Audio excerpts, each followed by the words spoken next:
My name is Amelia Carter. I'm 32 years old as I record this, and for most of my life, I was the kind of daughter people described with one word: dependable. I grew up in a quiet suburb outside Boston. I was the scholarship kid, the one who color-coded her planners and stayed up late finishing essays no one would ever read twice. Teachers called me mature for my age. Relatives called me the responsible one. And in my family, that title wasn't praise. It was an assignment. If you met me back then, you might have thought I was soft-spoken, compliant, the type who doesn't argue, the type who absorbs tension so other people don't have to feel it. I learned early that being calm made adults comfortable. Being accommodating kept the peace. Being exceptional made everyone proud, so long as it didn't inconvenience them. What I'm about to share isn't a story about shouting or dramatic revenge. It isn't about exposing anyone publicly or watching someone crumble. It's about something much quieter than that. It's about the day my father faked being paralyzed to force me to give up my Ivy League scholarship. And it's about the moment I walked back into the house and caught him dancing in the living room, the second I signed the papers to cancel my enrollment. But this isn't really a story about betrayal. It's about roles, about how easily we step into the version of ourselves that keeps other people comfortable, about how long you can mistake obedience for love, and about the exact moment you realize that silence, if chosen carefully, can become power. For years, I believed sacrifice was proof of loyalty. I believed that if I just worked harder, stayed calmer, and carried more, everything would balance itself out. I thought being the good daughter meant shrinking without complaint. I was wrong. This story unfolds slowly. There are no explosive scenes, no courtroom showdowns, no screaming matches. Just small decisions, subtle shifts, a quiet kind of dominance that doesn't announce itself. It simply stands firm and refuses to move. If you've ever felt underestimated, if you've ever been praised for your strength while being quietly used for it, if you've ever wondered whether staying calm makes you weak, I want you to stay with me. Because sometimes the most powerful thing you can do isn't to fight back loudly. It's to step back silently and let the truth reveal itself. Have you ever realized too late that the role you were playing in someone's life was never the one you chose for yourself? In my family, I wasn't Amelia. I was the strong one. That title followed me the way humidity follows summer in Massachusetts. Thick, invisible, unavoidable. It sounded like admiration, and maybe part of it was, but mostly it was convenience. My father used to introduce me to his friends with a proud smile. This is my daughter, full scholarship, Ivy League, smartest in the family. He never mentioned that I worked 2 campus jobs, or that I studied in hospital waiting rooms during his routine checkups, or that I managed most of the household paperwork because he wasn't good with online forms. To him, I was proof of something, proof that his sacrifices had paid off, proof that he had raised someone exceptional. But inside the house, the narrative shifted. If a bill needed disputing, I handled it. If the paperwork was confusing, I translated it. If something broke, I researched how to fix it before calling anyone. And when he was tired or frustrated or disappointed in the world, I absorbed it. Not because he ordered me to. He rarely had to. He would sigh in a certain way, sit down more heavily than usual, mention how exhausted he felt. And I would step in automatically. It became muscle memory, anticipate, adjust, carry. People outside our home thought I was lucky. "A father's so proud of you," they'd say. "You two are so close." And in some ways we were. I knew his medical history by heart. I knew which medications made him irritable. I knew which stories from his youth softened him and which ones made his voice sharp. What I didn't know, what I refused to examine, was how often my own needs quietly rearranged themselves around his moods. When my acceptance letter arrived from Columbia University, with a full scholarship, my father cried. He held the envelope as if it were fragile glass. "You did it," he said. "You did what I never could." I remember thinking that sentence felt heavier than it should have. Because suddenly it wasn't just my achievement, it was redemption. It was a legacy. It was proof of something unfinished in him. And I, being the dependable one, accepted that weight without question. To the extended family, I was the success story. To neighbors, I was the polite, ambitious daughter. To my father, I was the solution. I didn't see it as pressure then. I saw it as love. If he needed help navigating insurance claims, I did it. If he needed reassurance about his health, I gave it. If he needed someone to remind him he still mattered, I became that person. I told myself that strength meant not complaining, that maturity meant not reacting, that being the good daughter meant staying steady no matter what. And I was very, very steady. Looking back now, I can see the pattern clearly. But at the time, it felt normal. It felt earned. It felt like responsibility woven into my DNA. I didn't feel invisible. I felt necessary. And when you are raised to believe that your value lies in how much you can carry for someone else, you don't question the weight. You just lift it. The first cut didn't look like a wound. It looked like concern. It happened 2 weeks after I confirmed my enrollment at Columbia. My housing deposit was paid. My class registration was scheduled. I had already started mapping out campus libraries on Google Street View, imagining where I would study between lectures. That night, my father called me into the living room. He was sitting in his usual chair, the one angled toward the television but never directly facing it. He liked to sit sideways, as if he were always half engaged with the world. The lamp beside him cast a yellow glow across his face, softening the lines around his eyes. "Sit down," he said gently. There was no tension in his voice, no anger, just something quieter. "I've been thinking," he began. "New York is far." I smiled. It's 4 hours by train. That's far when your father isn't in perfect health." He said it casually, not accusing, just factual. I felt something shift inside my chest, but I pushed it down. "You've been stable for years," I said. "Your last checkup was good." He nodded slowly. "Yes, but things change." That sentence lingered. Things change. He didn't ask me to reconsider. He didn't tell me to stay. He didn't forbid anything. He just let silence stretch long enough for imagination to fill it. "What if something happens?" he asked finally. "And you're not here?" I remember how careful his tone was, almost fragile, like he was handing me something delicate. I responded the way I always did, practically. "I can come back on weekends. I'll keep my phone on. We can arrange help if needed." He gave a small smile. "You always have a solution." It sounded like praise, but there was a pause after it, a slight tightening in his jaw, a flicker in his eyes that I couldn't name at the time. Then he said softly, "I just thought maybe you'd want to be close. Family is more important than prestige." Prestige. That word stung. I hadn't applied for prestige. I applied because it was the best opportunity I had ever been offered, because it meant independence, because it meant stepping into a life I had built with my own discipline. But suddenly it sounded selfish. "I do care about family," I said quickly. "I know you do," he replied. "You're not like other girls. You're loyal." Loyal. There it was again. The assignment is hidden inside the compliment. The conversation ended there. No ultimatums, no raised voices. He turned the television back on. A documentary about wildlife migration filled the room. Animals crossing impossible terrain to survive. I sat beside him quiet. From the outside, nothing had happened, but inside me, something small had been cut. For the first time, my future and his comfort felt like opposing forces. And instead of asking why I was the one expected to bend, I started calculating how much bending would hurt. That was the first shift. Not dramatic, not explosive. Just a subtle reframing of my scholarship, from achievement to potential abandonment. No one else would have noticed, but I did. And once you notice the first small cut, you begin to feel every touch differently. After that conversation, nothing changed. And that was the most dangerous part. My father didn't bring it up every day. He didn't forbid me from going. He didn't even look upset most of the time. On the surface, he continued introducing me as my Ivy League daughter. But the language shifted in subtler ways. When relatives called, he would say, "We'll see if she actually goes. Health comes first." When neighbors asked about move-in dates, he'd sigh lightly. "It's complicated." Complicated. I started hearing that word everywhere. One afternoon, I was printing orientation documents at the dining table when he shuffled in slowly, leaning heavier than usual on the back of a chair. "You're printing a lot," he observed. "Just housing forms." He nodded, then winced faintly as he lowered himself into a seat. I froze. "Are you okay?" "Just tired," he said. "It's nothing." Nothing. But he stayed sitting there while I gathered the papers, his breathing slightly exaggerated. Not theatrical, just enough to be noticeable. "Maybe I should schedule another checkup," he murmured. I put the papers down immediately. "Do you feel worse?" He shrugged. "Hard to say. It's probably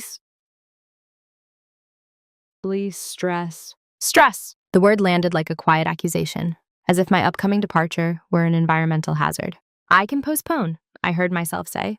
"Just a semester, to make sure everything's stable." He looked up quickly, too quickly, and then masked it. "I would never ask you to give up your dreams," he said. But he didn't say no. He let the possibility hang between us. That's how normalization works.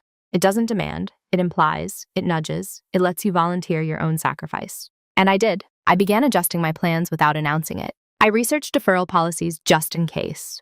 I bookmarked local universities as backup options.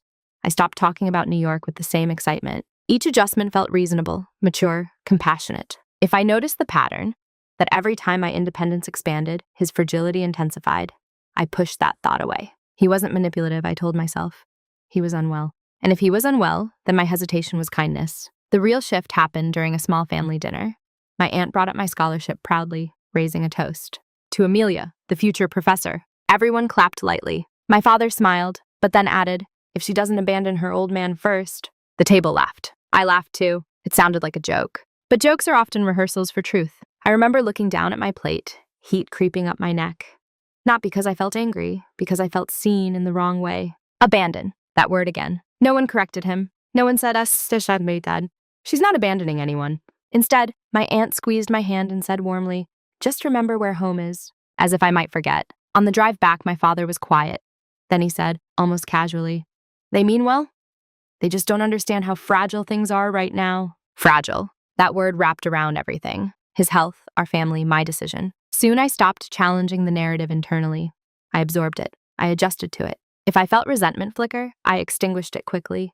Resentment felt ungrateful, and I had been trained never to be ungrateful. So I normalized it. I normalized the subtle guilt. I normalized the implication that ambition equaled selfishness. I normalized the idea that my dreams were conditional, pending his stability. From the outside, I was still the strong one, the scholarship student, the pride of the family. Inside, I was quietly recalibrating my future around someone else's comfort, and I told myself it was love. There's a moment in every family where roles solidify, not because anyone formally declares them, but because everyone behaves as if they've already been agreed upon. By the time August approached, mine was clear. I wasn't the daughter who was leaving. I was the daughter who would stay, if needed. That distinction mattered. One evening, while reviewing financial aid documents at the kitchen table, I overheard my father on the phone with an old friend. She's thinking of deferring, he said. Family comes first. I looked up slowly, thinking of deferring. That wasn't a decision I had made. It was a possibility I had whispered once, in a moment of reflexive guilt. But in his retelling, it sounded resolved, noble, mutual. I didn't confront him. Instead, I listened. It's hard, he continued, voice softened with practiced vulnerability. She worries about me. And honestly, I don't know how I'd manage alone. There it was. Manage alone. Not I'll find support, not we'll adjust. Just the assumption that my presence was infrastructure. After he hung up, I walked into the living room quietly. You told him I'm deferring? I asked. He didn't flinch. I said you're considering it. That's different. He studied me for a moment, then sighed. Not dramatically, just heavily enough. Amelia, I don't want to pressure you, but you have to understand how this looks. Your father, recovering, uncertain health, and you leaving for New York, people will talk. People will talk. It wasn't about his condition anymore. It was about perception. And in our family, perception was currency. I don't care what people think, I said, though my voice came out softer than I intended. He smiled faintly. You say that now, but reputation follows you. Reputation? Another invisible weight was placed gently in my hands. That night, I sat in my room with my Navy planner open on my desk. Every date was marked. Orientation, move-in day, first lecture. I stared at them as if they belonged to someone else. That was the moment I understood the role I'd been assigned. I wasn't the ambitious daughter stepping into independence. I was the stabilizer, the contingency plan, the emotional insurance policy. Reliable, useful, present, invisible in my own transition. And the most unsettling part? No one had forced this role on me with anger. It had been sculpted through expectation, reinforced with praise, polished with words like loyal and strong. When relatives called, they no longer asked about my excitement. They asked gently, so, what have you decided? As if staying would be the obvious answer, as if leaving required justification. I began noticing how often my father referred to the house as our responsibility. How often did he mention future repairs, future needs, future uncertainties? Every conversation subtly tethered me back, not through commands, through assumption. The assumption that, of course, I would prioritize him, because that's who I was, the strong one. And strength in our house meant absorbing inconvenience without visible strain. Late that night, I closed my planner. For the first time, I allowed myself to ask a quiet question. If I leave, who does he become? And beneath it, an even quieter one. If I stay, who do I stop becoming? The shift didn't happen during an argument. It didn't happen during one of those carefully worded conversations about loyalty or reputation. It happened on a Tuesday afternoon. Quiet, ordinary, almost forgettable. I had just returned from campus after meeting with a financial aid advisor to clarify deferral policies. I told myself I was just gathering information, being responsible, keeping options open. The house was unusually silent when I walked in. Normally, the television would be humming in the background, or I'd hear my father moving slowly between rooms. But that afternoon, there was only stillness. I set my bag down by the stairs and heard something faint. Music. Low at first, then clearer. A familiar Motown song drifted from the living room. I frowned. My father hadn't played music in years, not since his diagnosis. Loud sound gave him headaches, he used to say. I walked quietly toward the hallway, not announcing myself. And then I saw him. He was standing. Not bracing, not limping. standing upright in the middle of the living room. And he was moving, not cautiously, dancing. It wasn't elaborate, just loose, unguarded movement. Shoulders rolling, arms lifting easily. A half laugh escaped him as he turned in a slow circle. For a moment, I didn't react. My brain simply observed. His posture was straight, balanced, fluid. The man who needed help carrying groceries. The man who sighed when standing from a chair. The man who implied fragility every time my departure came up. He looked free. There was no grimace, no stiffness, just ease. I felt something cold settle inside me. Not rage, not even shock. Clarity, the kind that rearranges your internal landscape in a single breath. He hadn't seen me yet. The song continued, cheerful and bright, and in that quiet hallway, I realized two things simultaneously. First, his body was not as limited as he had portrayed. Second, I had just signed the official cancellation papers that morning. The forms were in my bag by the stairs. Enrollment withdrawn. Scholarship relinquished. Because that morning he had woken up barely able to move his legs. Because he had looked at me with tired eyes and said, I don't think I can do this alone anymore. Because I had chosen family. Because I believed him. I didn't burst into the room. I didn't gasp or confront him mid-song. I simply stepped back. Slowly, quietly. And I waited. A minute later, perhaps sensing something, he stopped dancing. The music cut off abruptly. I heard the shuffle of feet repositioning, a chair scraping lightly. By the time I walked into the living room deliberately, he was seated, leaning slightly to one side, face composed. You're home early, he said, voice already softened. I am, I replied. I looked at him steadily. No accusation, no tremor, just observation. How was your meeting? He asked. I signed the cancellation papers, I said. A flicker, small, fast. Then a nod. You did the right thing, he said duantily. And in that moment, something inside me stopped bending. Not because I was angry, but because I understood. This was never about fragility. It was about control. And for the first time, I wasn't thinking about what I owed him. I was thinking about what I had just given up. The shift wasn't loud. It was a quiet recalibration. I had believed sacrifice proved love. Now I understand that unquestioned sacrifice invites something else entirely. And from that afternoon forward, my silence was no longer automatic. It was chosen. I didn't confront him. That surprises people when I tell them this part. They expect shouting, accusations, a dramatic reveal. But confrontation, in that moment, would have given him something. An opportunity to deny, to reinterpret, to collapse into visible weakness again. Instead, I chose silence. Not the old silence, the obedient, absorbing kind. A different one, strategic, observant, controlled. That evening, I behaved exactly as I always had. I made dinner. I asked if he needed anything. I listened as he described his difficult morning. He rubbed his thigh absent-mindedly while speaking, as if reminding both of us where the supposed pain lived. I watched carefully. The details mattered now. His movements were slower when I was looking directly at him, more fluid when he thought I wasn't. His breathing changed depending on the topic. When he mentioned my scholarship, his sighs deepened. When he discussed a sports game on television, his posture straightened unconsciously. The performance wasn't theatrical. It was subtle, which meant it had been practiced. Over the next few days, I said very little about the future. I didn't revisit the cancellation. I didn't bring up the dance. I didn't test him. I observed. He seemed lighter, relieved. He began making small plans again, mentioning home improvements, talking about repainting the hallway, discussing reorganizing the garage. When things settled down, as if my staying had restored stability. One afternoon, I deliberately left the house unexpectedly and returned 15 minutes later, quietly unlocking the door. The television was loud, a game show, laughter. He stood briefly to reach for the remote before noticing the door open. By the time I stepped fully inside, he was seated again. This time I didn't feel shocked. I felt confirmation. The silence between us shifted texture. He mistook it for compliance. I knew it was data collection. I reopened my Navy planner, but instead of campus schedules, I began tracking something else. Dates he claimed increased pain, days he moved freely when unaware, medical appointments scheduled versus attended, conversations where he emphasized dependence in front of others. It wasn't obsessive. It was methodical. For years, I had used my discipline to achieve things for us. Now I was using it to understand us. And what I understood was this. If I confronted him emotionally, he would retreat into fragility. If I accused him outright, I would look cruel. But if I stayed calm, if I let him believe the narrative was secure, if I gathered enough quiet clarity, then I would have options. Silence. Chosen is not submission. It's preparation. He interpreted my calm as acceptance, even gratitude. You've matured so much, he said one night. You understand priorities. I met his gaze evenly. I do, I replied. He smiled satisfied. He didn't realize that my understanding now included him. For the first time in my life, I wasn't trying to protect his comfort. I was protecting my awareness, and awareness is leverage. There were no explosive scenes, no dramatic reveals, just a daughter sitting at a kitchen table writing things down, just a father believing the crisis had passed. He thought my silence meant he had won. He didn't understand that I had simply stopped reacting and started choosing. When you stop reacting, people will That was the first advantage. Within a week, the house felt different, lighter.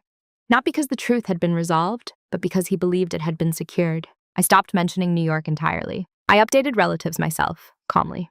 Yes, I decided to stay close to home. It felt like the right choice for now.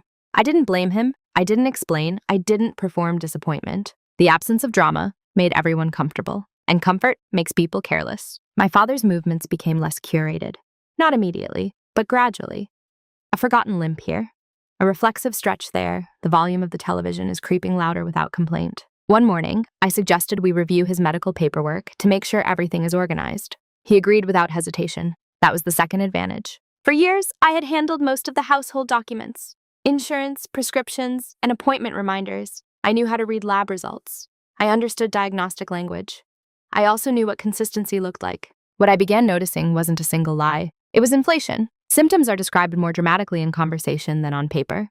Follow-up appointments that were urgent, but repeatedly rescheduled. Physical therapy recommendations that were never pursued.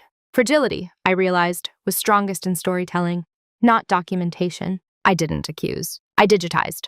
Every record scanned and filed. Dates cross-referenced.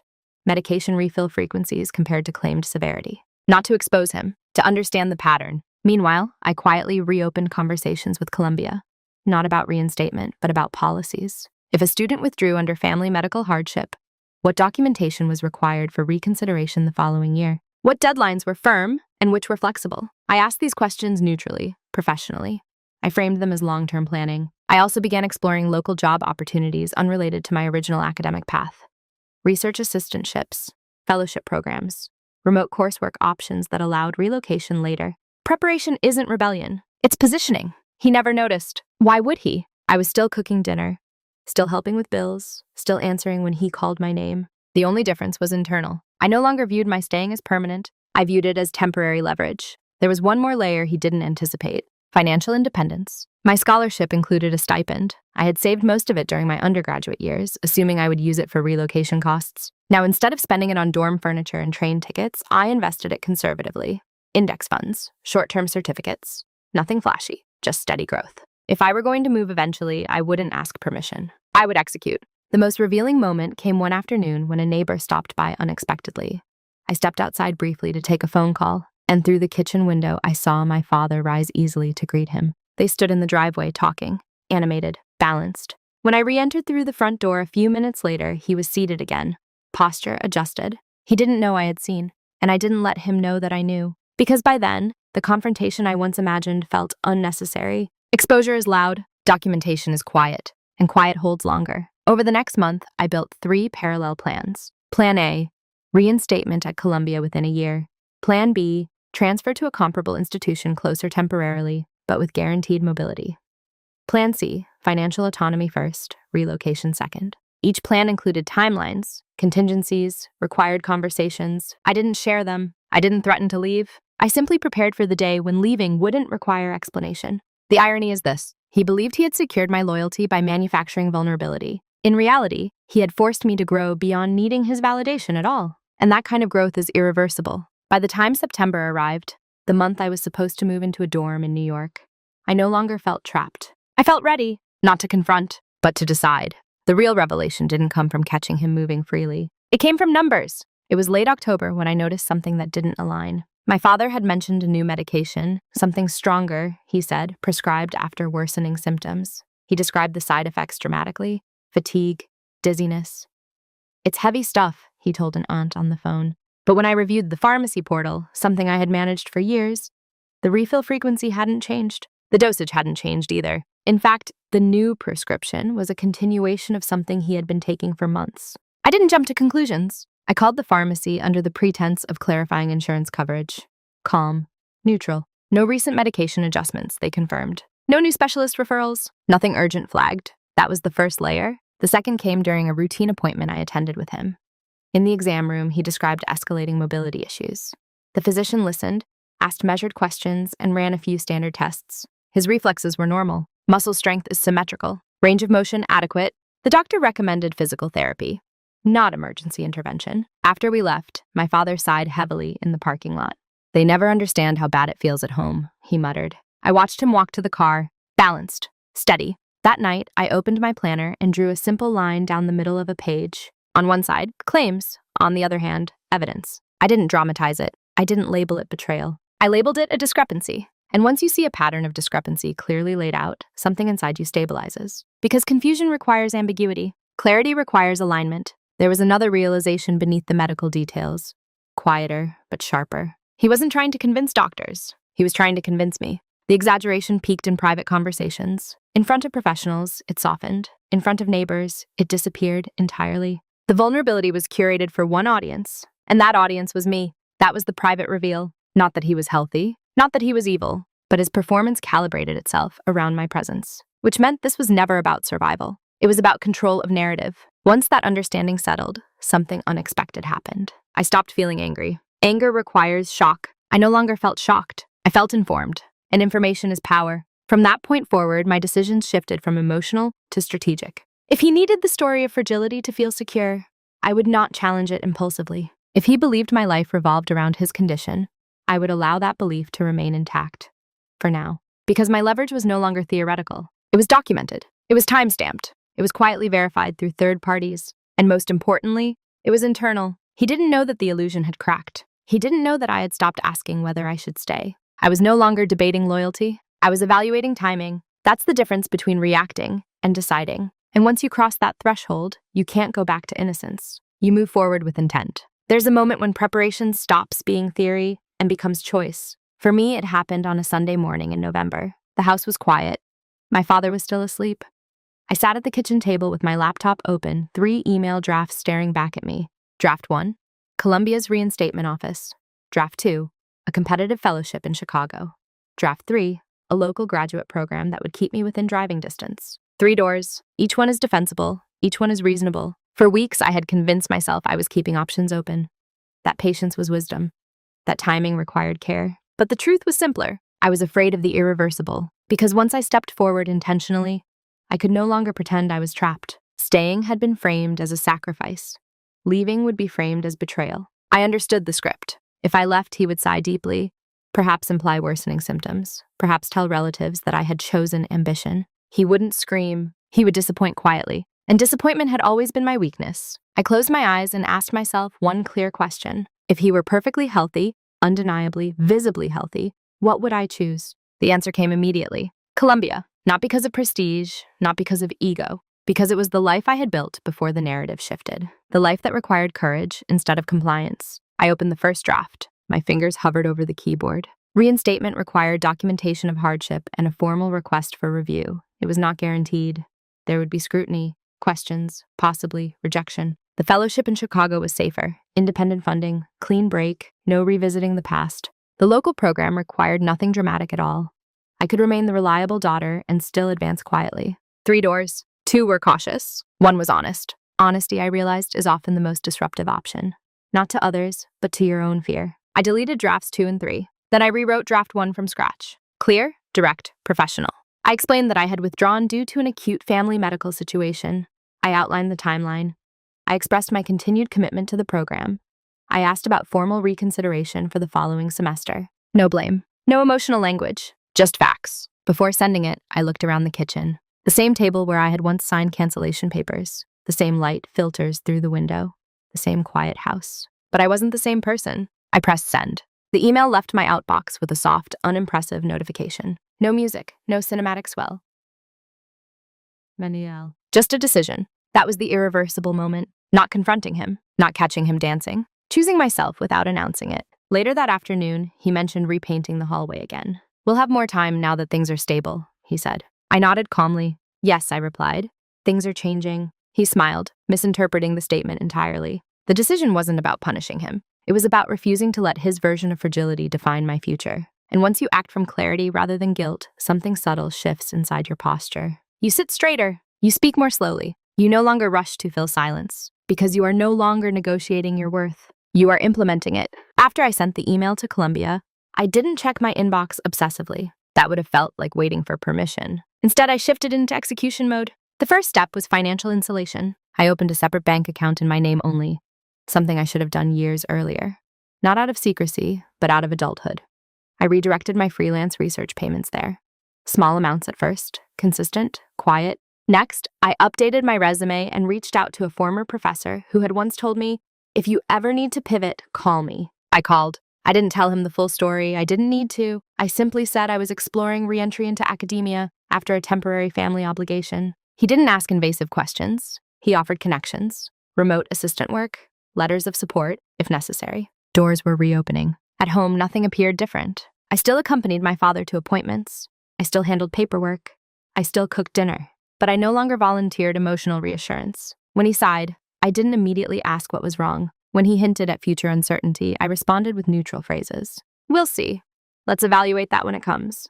That's one possibility. Neutrality unsettles people who are accustomed to emotional caretaking. I could see it in the way he watched me sometimes, slightly puzzled, as if something had shifted but he couldn't locate it. One evening, he tested the waters. "You've been quiet lately," he said casually. "See? Mom's be uncasually." "I've been focused," I replied. "On what?" "My next steps." He studied me for a moment. "I thought we agreed this was your next step." "We." The word slid across the table like a chess piece. "I agreed to pause," I said evenly, "not to stop." The air tightened briefly. Then he leaned back, adjusting his posture into mild fatigue. "I just don't want you rushing into something you'll regret." It was almost convincing. But regret, I realized, had been my default state when I ignored myself. "I'm being careful," I said, and I was. A week later, Columbia responded. My request had been received. The review committee would consider reinstatement for the spring semester, pending documentation, and an interview. Pending documentation. That phrase carried weight. It meant I would need formal medical verification of the hardship that prompted my withdrawal, which meant his narrative would need consistency beyond our living room. I printed the email and placed it inside my planner. Then I sat across from him at breakfast the next morning. "There's something I need," I said, calmly. He looked up. "For what?" he asked. "For the reinstatement review." His fork paused midair. "You're applying again?" "I am." A beat of silence. His expression flickered. First surprise, then something tighter. "That seems sudden," he said carefully. "It's not," I replied. He set his fork down slowly. "They'll need medical documentation," he said. "Yes. And what if they question it?"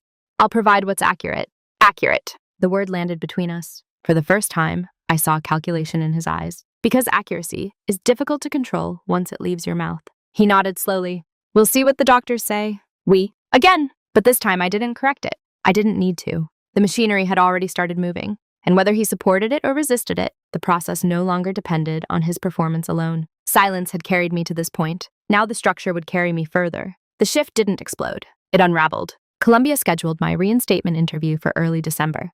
They requested updated medical documentation verifying the severity of the hardship that led to my withdrawal. I forwarded the formal request to my father without commentary. He read it twice. "They're thorough," he said lightly. "They are," I replied. For the first time, I watched uncertainty move across his face without rushing in to soften it. At the next doctor's appointment, something subtle changed. In the exam room, when the physician asked about symptom progression, my father hesitated. I sat quietly, hands folded in my lap. He described ongoing discomfort, but his tone lacked the previous dramatic weight. The doctor reviewed prior notes. "No measurable deterioration," she said gently. "In fact, your mobility markers have improved slightly." "Improved." I didn't react. My father cleared his throat. "It varies." "Of course," she said professionally. "But based on clinical observation, there's no evidence of paralysis progression." Paralysis. The word had rarely been spoken directly in appointments. It lived mostly in implication at home. Now it existed in medical language. Careful, precise. "Would you be comfortable providing a summary of his functional status?" I asked calmly. "For academic documentation." The doctor agreed without suspicion. Paperwork removes theatrics. When we left the clinic, the silence in the car felt heavier than usual. He stared straight ahead. "They don't see what I feel," he said finally.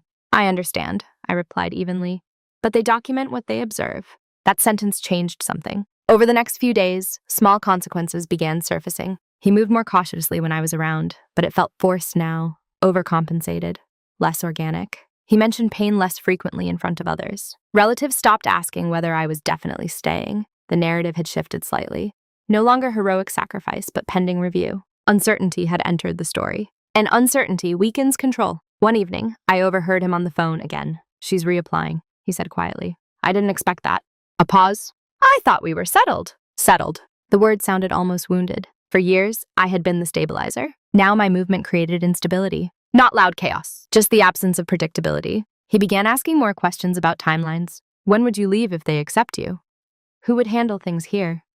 What if something happened suddenly? The same script, but this time I didn't volunteer solutions immediately. "We'll arrange what's necessary," I said. "We'll arrange. Not I will sacrifice. Not I will cancel. We will arrange." He noticed the difference. He didn't confront it directly. Instead, he grew quieter, more watchful, because the leverage had shifted. It wasn't about proving he had danced. It wasn't about catching him in a lie. It was about this. The world outside our living room now required consistency, documentation, verification. His story, once insulated by my loyalty, now had to stand independently. And independence exposes exaggeration gently, but unmistakably. I didn't humiliate him. I didn't reveal what I had seen that Tuesday afternoon months ago. I simply allowed reality to enter the room. And reality has a way of tightening narratives that were once loose. The consequences weren't dramatic. They were structural. Control requires an audience willing to believe. For the first time, I was no longer that audience. And he could feel it.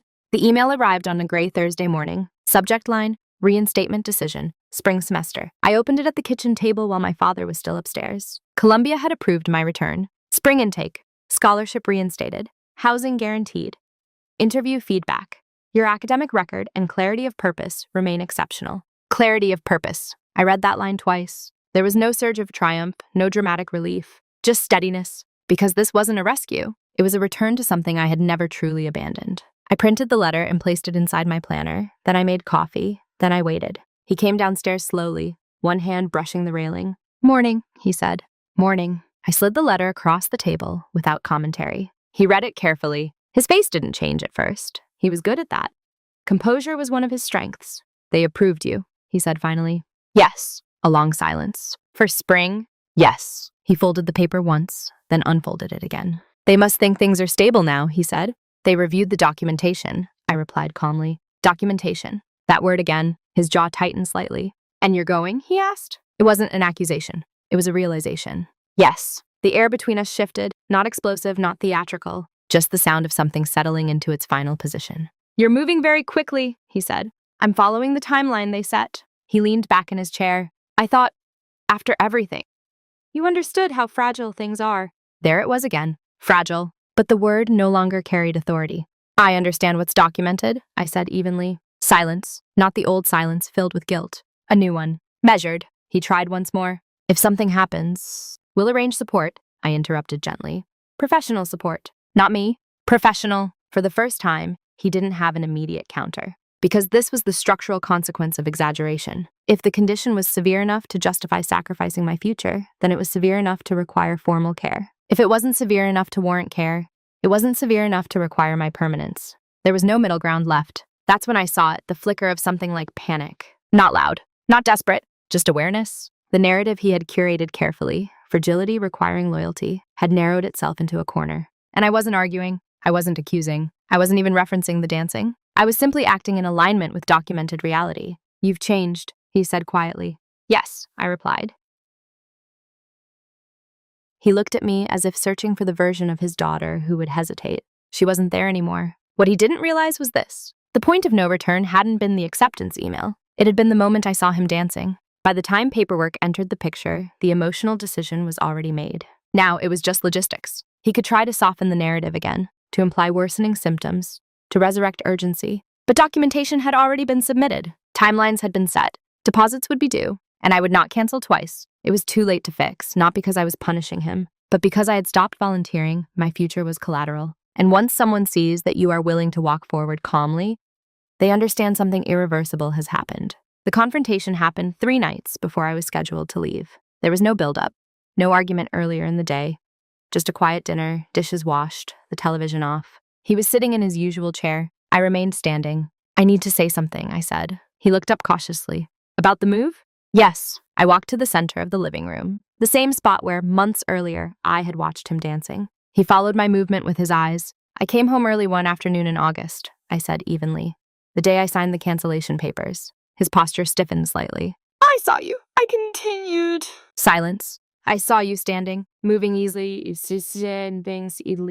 His jaw tightened. I don't know what you think you saw, he began. I saw enough. My voice did not rise. It didn't tremble. That unsettled him more than anger would have. You're suggesting I lied? He asked. Scarred. I'm saying the story was different depending on the audience. A long pause. He looked away first. You don't understand what it feels like to lose control of your body, he said quietly. I don't, I agreed.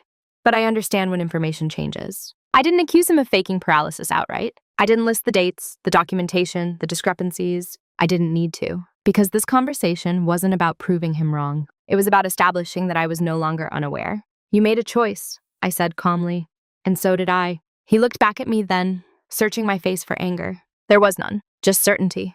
I was afraid, he said finally. It was the first honest sentence in months. Afraid of what? I asked.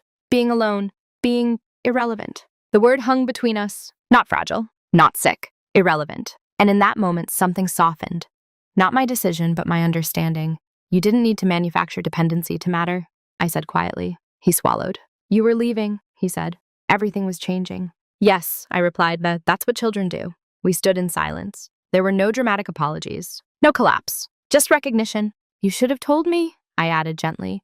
You should have trusted me enough to tell me you were scared. He didn't answer that, because fear feels smaller than illness, and pride resists smallness. I'm still leaving, I said. He nodded once. I know. No shouting. No final speech. Just two people standing in the center of a room that had held too many unspoken things. As I turned to go upstairs, he said quietly, I never wanted to stop you permanently.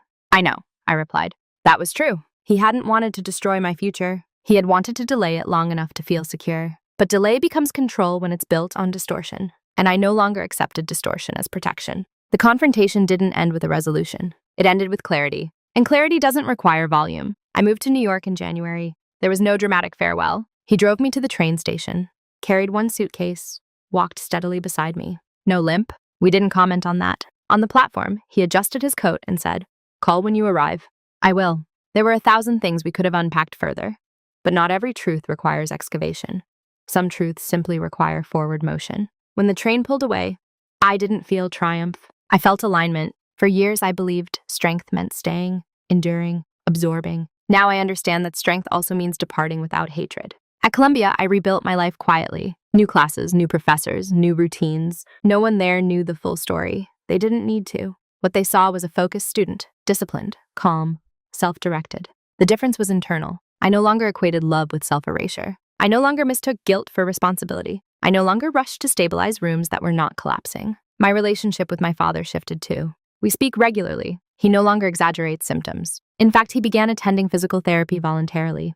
The diagnosis didn't change, but the narrative did. He had to confront something uncomfortable. If I were no longer orbiting him, he had to learn how to stand on his own. And he did. Not perfectly, but honestly, we don't revisit the dancing. We don't need to, because the lesson wasn't about catching him in motion. It was about recognizing when I had been emotionally immobilized. I used to think quiet dominance meant winning without noise. Now I see it differently. It means choosing your path without requiring someone else to lose. It means refusing to participate in narratives that shrink you without humiliating the person who created them. It means documenting reality when emotions blur it. It means understanding that compassion without boundaries becomes permission. I am still dependable, but now I am dependable to myself first. I still value family, but not at the cost of identity. And perhaps most importantly, I no longer need to prove my loyalty through sacrifice. Loyalty, when healthy, does not demand your future as collateral. If someone must weaken you to keep you close, that isn't love. It's fear disguised as fragility, and I have learned to recognize the difference. If you've stayed with me this long, you might be expecting a dramatic ending, a final exposure, a public reckoning, some sharp line that puts everything neatly in place. But real life rarely works that way. There was no humiliation, no shouting match, no moment where I forced my father to confess in front of an audience. There was only one decision, and sometimes that's the most powerful form of justice available to you. For a long time, I believed love meant proving myself useful, proving myself loyal, proving that I would stay no matter what. But love that depends on your silence isn't stability, it's leverage. The day I saw him dancing wasn't the day I became angry. It was the day I became aware, and awareness changes everything. I didn't leave to punish him. I left because I finally understood that protecting someone else's fear cannot come at the expense of your own future. He was afraid of being alone. I was afraid of being selfish. Both fears were real, but only one required me to shrink. So I chose differently, quietly, without revenge, without spectacle. Just one email, one train ticket, one boundary that I refused to redraw. And here's what I've learned. You don't have to destroy someone to reclaim yourself. You don't have to scream to be heard. You don't have to expose every lie to stop living inside one. Sometimes the strongest move is simply this. Step forward. Stay calm. Let your actions speak in structures, not in volume. So I want to ask you, have you ever mistaken guilt for responsibility? Have you ever stayed in a role longer than you should have because leaving felt like betrayal? If you're comfortable sharing, tell me, at what point did you realize your silence needed to become a choice instead of a reflex? I'll be reading your thoughts.